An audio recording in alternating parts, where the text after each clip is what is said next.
All right, so today we're gonna dive into something that I know a lot of you out there are really excited about, um, and I'm excited about it too. Honestly, it's this whole buzz around this brand new Harry Potter series that's heading to HBO Max. Yeah, yeah. We actually got an article sent to us by a listener, and it's been making the rounds.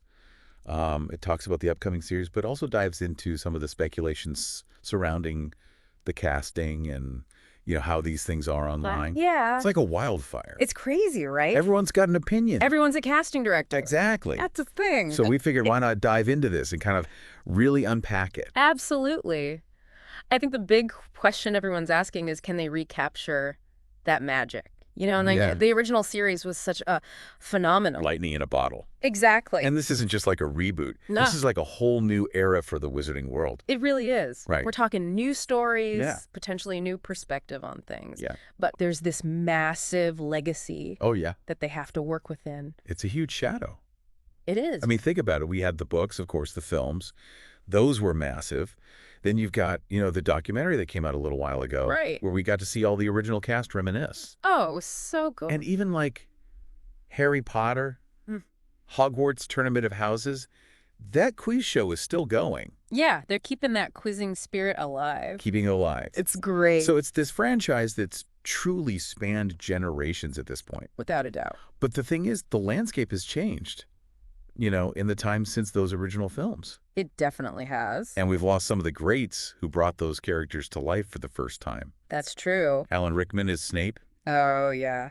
Robbie Coltrane is Hagrid. It's hard to imagine anyone else in those roles. I know. Michael Gambon as Dumbledore, too. Yeah. And, of course, Maggie Smith as Professor McGonagall. Incredible talents. Yeah. Gone, but never forgotten. That's for sure. And that actually leads perfectly into, I think, one of the biggest things this article talks about, which is the casting challenges. Right. Because how does HBO pay homage to these iconic performances Right. while also allowing a new cast to come in and make these roles their own? You've got to find that balance, right? Yeah. Between honoring what came before and giving these new actors the space to breathe life into these characters. Are they going to try to find like direct parallels? It's the question, isn't it? Or will they just embrace a complete reimagining? I guess we'll have to wait and see. Well, the article actually throws out a really interesting name for Albus Dumbledore. Oh, yeah. Let's talk about that. Mark Rylance. Oh, wow. Okay. What do you think about that? Interesting choice for sure. Yeah, he's definitely got the accolades. I mean, Oscar winner, Yeah. stage veteran. Incredible stage presence. Yeah, and we've seen his range recently too, like Bones and All was Yeah, fantastic. Look Up was great. He was really funny in that. The Trial of the Chicago 7, phenomenal performance. But can he be our Dumbledore? That's the million-dollar question, because Dumbledore is like the heart of the story in so many ways. He's so crucial. And every actor who's played him, Richard Harris, Of course. Michael Gambon, and even Jude Law in the Fantastic Beasts films, Yeah, they've all brought their own unique flavor to the role. right. I mean, Rylance is known for his subtlety, his ability to convey so much emotion with just a look. Yeah. So I wonder how that would translate to a character who's often portrayed as, grand and theatrical. It's a good point. It's a different energy. Yeah, and it makes you wonder too, Yeah. like, are they going to lean into the heroic Dumbledore, Right. the wise mentor figure, or will they delve into some of his more morally gray areas?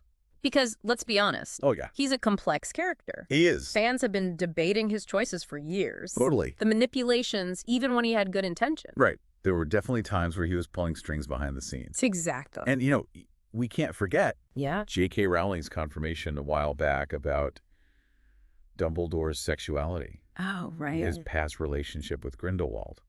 That adds a whole other layer to things, doesn't it? Yeah. And I think it's something that could be really powerful to explore in a modern series. Oh, yeah. But it's also, potentially sensitive territory. It's a delicate balance. Absolutely. It's a tightrope walk, for sure. You said it. But the recasting obviously doesn't stop with Dumbledore. True.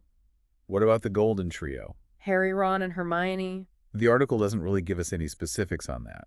Yeah, they're keeping that under wraps. But it does bring up a really interesting question, which is, in today's world, could a more diverse cast breathe new life into these iconic roles? That's a fascinating thought.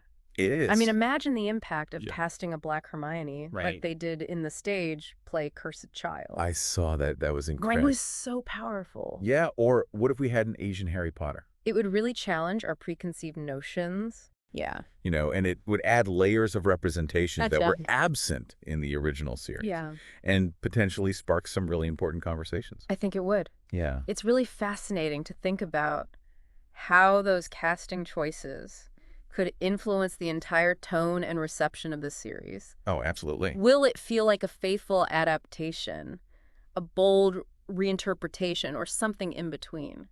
The possibilities are endless. We are. But let's be real. Yeah. It's a gamble. It is. You know, like you said, can you really recapture that lightning in a bottle? It's the big question. But I